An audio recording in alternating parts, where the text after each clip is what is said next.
So the new GoFest logo has officially leaked, and this is due to a data mine from Pokeminer, so big credit to them. And we're going to talk about it in today's video, what it means as well as what it could mean for the future of Pokemon Go. Now, should I like, subscribe, join the Discord if you want to chat with me or add me in game. So let's just quickly start off with the obvious color scheme. It's got reds and it's got blues. Now, this always usually coincides with what the GoFest usually turns out to be. For example, a couple of years back, we had music notes on it, and that was with the debut of Meloetta. So I'm currently looking at it right now, and you can see we've got cogs and a lot of machinery going on. Now, there is a mythical that exactly coincides with this, which is actually Magearna. Now, Magearna is a mythical Pokemon from the Kalos region, and this so far hasn't made a debut in Pokemon Go, and I believe its shiny hasn't even been released as of yet. It has a separate form, which is kind of like the colors kind of resemble like a gold and a red, which look really cool, but I'm unsure what sort of form we would get. I'm assuming we'd get the regular form to begin with, but as you know, we've discussed on the channel, Eternatus, Zacian, and Zamazenta have all been leaked. The leak is on screen for you guys to have a look at. We've already talked about in detail about Eternatus and when it could debut in the game, and I'm going to talk about a bit more about Zacian and Zamazenta later in the week. I'll have a whole video about them, as well as how useful they'll be, as well as how they'll have adventure effects and how they'll debut overall. But yeah, in the future, I'm going to talk a bit more in detail about the actual details of GoFest itself, with like the new shinies, etc. But for this video, I just wanted to cover this new logo and what it could mean. Now, with recent leaks, we've seen Volcanion edited, and Volcanion is actually a water and fire type, going alongside the theme of blue and red, or blue and pink. Volcanion is also a very possible debut, as it could just go alongside as the mythical for the event, which would be really cool, because Volcanion's a really good mythical, could be very useful. But this is where the question happens.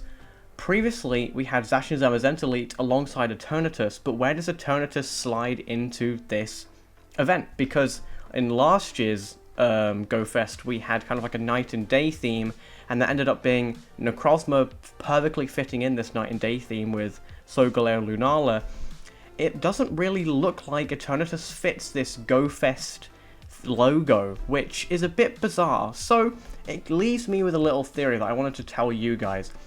There is a chance that Eternatus might not even debut during these in-person events. Eternatus could actually debut during GoFest Global, which would be interesting because we only had the fusion forms of Necrozma debut during day 2 of GoFest, which I think is kind of pretty cool because everyone at the same time had access to it instead of like people having it 2 weeks, 3 weeks in advance.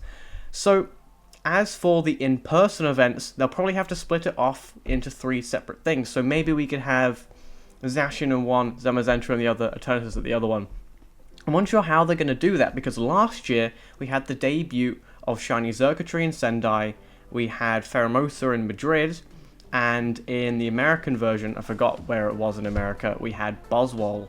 I'm unsure if they're going to do that again this year for GoFest, where we only have the 3 legendaries available, because we already have Shiny Zacian and Zamazenta available in Pokemon Go as is. So this is a bit more of a speculation video, because I wanted to talk about the metal golden cogs that are in the GoFest 2025 logo, which by the way, the logo looks fantastic. Makes me very excited for the in-person event, especially in Paris. If you're going to Paris, I'll see you there. But this could actually just go alongside a Galarian theme, because, as you know, last year we had an Alolan theme, and the region after Alola ended up being the Galarian region, Sword and Shield. But I personally believe that this could actually be a red herring. A lot of people are looking at the cogs and instantly going, boom, it's Magearna. I really think that there is a good chance that it just might not end up being Magearna, and this could just end up being a theme of the event, since the Galarian region does have a lot of cogs. It has cities in the game itself have a lot of machinery and steamworks sort of looking thing for the aesthetic, since it is based off of where I live in the UK. So I believe that this could end up being an overall theme for the event, maybe suiting the habitats overall. We could have like a steampunker sort of thing, maybe a steampunker Pikachu, But I'm going to go in a bit more detail on that later in the month, where I'm going to make a whole video going through what the event is going to be like, especially with what new shinies will debut, because I'm pretty sure they could be quite obvious if you look at the patterns that they've released in the past. But yeah, I want your thoughts on the GoFest logo. What do you think is going to come to the game? Is it going to be a beginner? Is it going to be Volcanion? Is it going to be something completely different? And are you excited for Zacian, Zamazenta, and maybe even Eternatus? Make sure to like, subscribe, and I'll see you guys in the next one. Peace.